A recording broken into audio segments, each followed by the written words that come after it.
السلام علیکم ورحمۃ اللہ وبرکاتہ۔ عن انس رضی اللہ تعالی عنہ مرفوعا قال النبی صلی اللہ علیہ وسلم اکثر الصلاة علی یوم الجمعۃ ولیلۃ الجمعۃ فمن صلی علی صلاۃ صلی اللہ علیہ عشرا۔ ناظرین کرام، اس حدیث میں نبی پاک صلی اللہ علیہ وسلم نے ارشاد فرمایا کہ ہمارے اوپر درود بھیجا کرو جمعے کے دن اور جمعے کی رات میں۔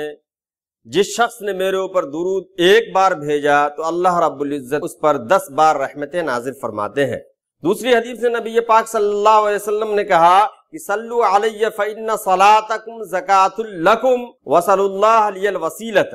آپ صلی اللہ علیہ وسلم نے کہا کہ ہمارے اوپر درود بھیجو، اس لیے کہ تمہارا میرے اوپر درود بھیجنا تمہارے لیے پاکیزگی کا باعث ہے، اور میرے لیے وسیلہ طلب کرو۔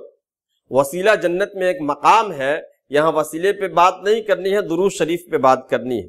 تو درود شریف عام دنوں میں ہی پڑھے جا سکتے ہیں، لیکن جمعے کے دن درود شریف کا پڑھنا زیادہ اجر کا باعث ہے۔ نبی پاک صلی اللہ علیہ وسلم نے ایک اور حدیث میں کہا کہ جو قوم کسی مجلس میں بیٹھی اور اس میں اللہ کا ذکر نہیں کیا گیا اور میرے اوپر درود نہیں بھیجا گیا تو قیامت کے دن وہ مجلس جو ہے ان کے لیے حسرت کا باعث ہوگی، اگرچہ وہ ثواب کی وجہ سے بخش دیے جائیں اور جنت میں چلے جائیں۔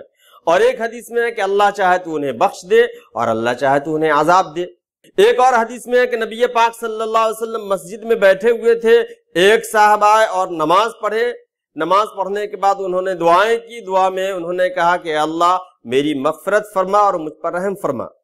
نبی پاک صلی اللہ علیہ وسلم نے کہا، اے شخص تم نے عجلت سے کام لیا، نماز کے بعد اللہ رب العزت کی شان میں جو اس کے شایان شان ہے حمد و ثنا بیان کرو، اس کے بعد میرے اوپر درود بھیجو، اس کے بعد دعائیں کرو۔ ایک اور حدیث میں آتا ہے، ایک صحابی نبی پاک صلی اللہ علیہ وسلم سے کہہ رہے ہیں کہ میں اپنے وظائف میں آپ صلی اللہ علیہ وسلم پہ درود بھی بھیجتا ہوں، تو کیا 1/4 وقت خاص کر لوں درود کے لیے؟ آپ صلی اللہ علیہ وسلم نے کہا بہتر ہے، اگر تم اضافہ کرتے ہو تو تمہارے لیے اور اچھا ہے۔ وہ صاحب کہتے ہیں کہ آدھا وقت خاص کر دوں؟ آپ صلی اللہ علیہ وسلم نے کہا اور اضافہ کر لو تو بہتر ہے۔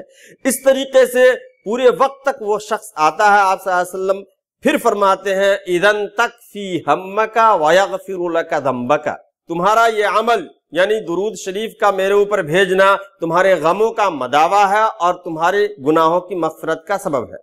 آپ صلی اللہ علیہ وسلم نے کہا حقیقی بخیل وہ ہے جس کے سامنے میرا ذکر کیا جائے اور وہ درود نہ بھیجے۔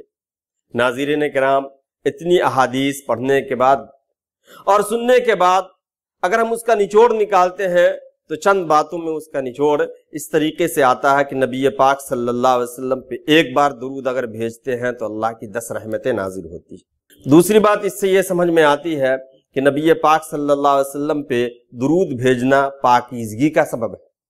تیسری بات اس سے یہ سمجھ میں آتی ہے کہ نبی پاک صلی اللہ علیہ وسلم پہ درود بھیجنا غموں کا مداوا ہے۔ ایک اور بات اس سے یہ سمجھ میں آتی ہے گناہوں کی مغفرت کا سبب ہے۔ اور ایک اور بات سمجھ میں آتی ہے وہ یہ ہے کہ دعاؤں کی قبولیت کا ذریعہ ہے، یعنی آپ صلی اللہ علیہ وسلم پہ درود بھیجنے سے اتنے سارے فضائل ہمارے مقدر میں آتے ہیں۔ اللہ رب العزت سے دعا کرتے ہیں کہ اللہ ہمیں کثرت سے نبی پاک صلی اللہ علیہ وسلم پہ درود بھیجنے کی توفیق عنایت فرمائے۔ وآخر دعوانا ان الحمد للہ رب العالمین۔